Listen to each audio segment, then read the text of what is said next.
Hi friends, welcome to our channel. నేను మీ MPR. 2024 సార్వత్రిక ఎన్నికల తరువాత వైఎస్ఆర్సీపీ పార్టీ అధినేత జగన్మోహన్ రెడ్డి గారు ఓడిపోయారు. ఓడిపోయిన తర్వాత ఆయన జనంలోకి వెళ్ళడానికి కొత్త ప్రభుత్వానికి 6 నెలలు సమయం ఇస్తాను అంటూ చెప్పుకొచ్చారు. దాని గురించి మాట్లాడే ముందు మన ఛానల్ని లైక్ చేయండి, సబ్స్క్రైబ్ చేయండి, కామెంట్ చేయండి అండ్ షేర్ చేయండి. ఇక కొత్త ప్రభుత్వానికి 6 నెలలు సమయం ఇచ్చాను అని జగన్మోహన్ రెడ్డి గారు మొదటగా చెప్పారు. ఇది కరెక్టే. ఏదైనా కొత్త ప్రభుత్వం ఏర్పడిన తర్వాత లోటుపాట్లు, సర్దుబాట్లు అన్నీ, బడ్జెట్ మిగతావన్నీ చూసుకోవడానికి ఒక 6 నెలల నుంచి సంవత్సరం రోజులు టైం పడుతుంది. సంవత్సరం రోజులు అంటే కాదులే కానీ ఒక 5 నెలల నుంచి 6 నెలలు పడుతుంది. అయితే ఇది అందరూ సరే మంచిదే, 5 నెలల తర్వాత 6 నెలల తర్వాత వీరు చెప్పినవన్నీ చేయలేకపోతే జగన్మోహన్ రెడ్డి గారు అడగవచ్చు అని అనుకున్నారు.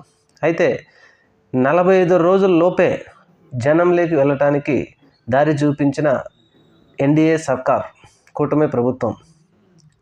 ఈ మాట ఎందుకన్నానంటే సిగ్గుపడాలి. ఆంధ్రప్రదేశ్లో ప్రభుత్వం ఏర్పాటు చేసినటువంటి ఎన్డీఏ సంకీర్ణ ప్రభుత్వం 45 రోజుల్లోనే ప్రతిపక్ష పార్టీ నాయకులు సమావేశం పెట్టి ఆంధ్రప్రదేశ్ రాష్ట్రంలో రాష్ట్రపతి పరిపాలన కావాలి అని ఆయన కోరాడంటే ఏ విధమైనటువంటి సంఘటనలు జరిగినాయి, ఏ విధమైనటువంటి దుస్థితి ఆంధ్రప్రదేశ్ రాష్ట్రానికి పట్టిందో ప్రజలందరూ గమనించాలి. ప్లస్ ప్రస్తుతం ఉన్న ప్రభుత్వం కూడా సిగ్గుతో తలదించుకోవాలి. ఈ మాట ఎందుకంటున్నామంటే రాష్ట్రపతి పాలన కోరారు అంటే వీరికి పాలన చేత కాదా?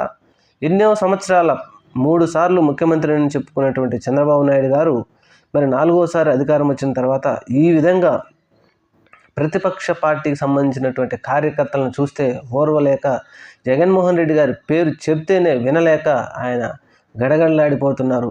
ఇప్పటికి కూడా అంటే అది వాస్తవమే అనిపిస్తుంది. ఇది ఎంతవరకు కరెక్టు?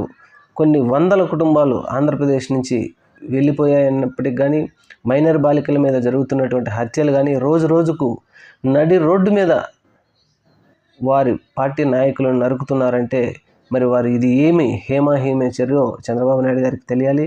ఇది జగన్మోహన్ రెడ్డి గారు వినకొండ నుంచి ఆయన రాష్ట్రపతి పాలన కావాలి అని కోరారంటే మాత్రం అది ముమ్మాటికి చంద్రబాబు నాయుడు గారి ప్రభుత్వం సిగ్గుపడాల్సిందే. మరి ఈ 45 రోజుల్లోనే వీరు ఈ దుస్థితి తెచ్చుకున్నారంటే రాబోయే 5 సంవత్సరాల్లో మరి ఎలా ఉంటుందో చూడాలి. ప్రజలు కూడా గమనించాలి. ఎంతో ఇష్టపడి కొన్ని ఏయో గాలి మాటలు చెప్పి ఏయో ఇస్తామన్నారని చెప్పి నమ్మి అధికారం అప్పచెప్తే ఈరోజు పరిస్థితులు ఏ విధంగా ఉన్నాయో ఆంధ్రప్రదేశ్ రాష్ట్ర ప్రజలు కూడా గమనించాలి. ఎందుకంటే చెప్పిన మాటలన్నీ నిజం కాదు, చేసేవాడే ముఖ్యమంత్రి అనేవాడిని నమ్మాలే కానీ గాలి మాటలు చెప్పేవాడిని ఎప్పుడు ఏ పార్టీనైనా నమ్మకూడదని చెప్పేసి ఆంధ్రప్రదేశ్ రాష్ట్రానికి ఇప్పుడిప్పుడే అందరికీ అర్థమవుతా ఉంది. చూద్దాం. Thank you. మన ఛానల్ని సబ్స్క్రైబ్ చేయండి.